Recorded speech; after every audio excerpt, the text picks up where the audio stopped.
Hey there, everyone. This is Dr. Liz Wright, and today we are talking about reading strategies.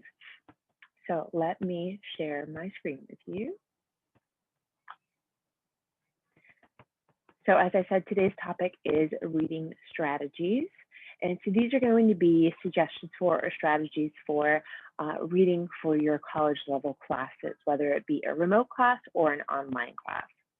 So the first thing you want to remember is that most college instructors are not going to tell you at the end of class, okay, tonight you need to go read pages 27 through 39.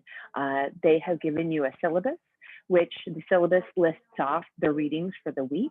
And your job as a student is to break that down and to do readings every day or to finish the chapter before it is due. Some instructors want you to have the reading done prior to the class meeting time, so you'll be able to discuss what's in the reading, whereas some of them want to make sure that you have the reading done before the end of the week.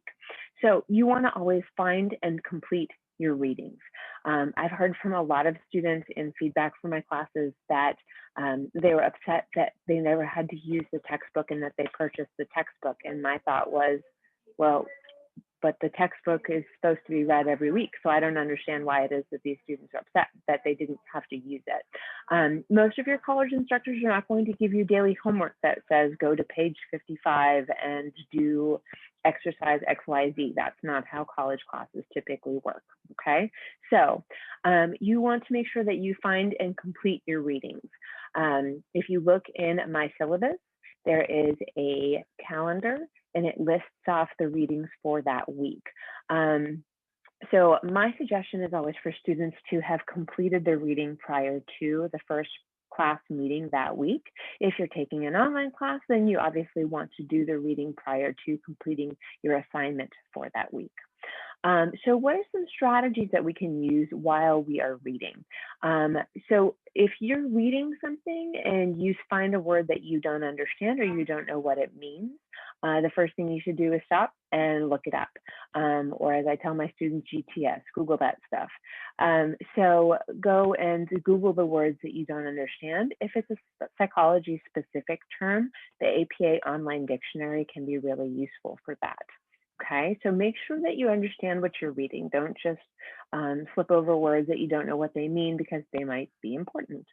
Next is the thought about stopping and thinking. So we want to read a section of text and then we want to stop and think about it and say, okay, what did this section of text tell me? What were some of the themes that we saw in this section of text? So you can, after you read a section, you can stop and write a summary of it in your own words, which is what we call paraphrasing. So summarizing it as if you would summarize it to a friend or to your parent if you're explaining what you're studying in class. Another thing that you can do is if you have questions as you're reading, you can stop and write those down and look up the answers. So again, Google is your friend. Or if you can't find the answer to your question, then you can obviously ask your instructor. You can email your instructor or you can ask during class if you're in a remote class. Also, all of my classes have a discussion board called Questions for the Professor in the discussions area, and you can post it in there if you are a part of my classes.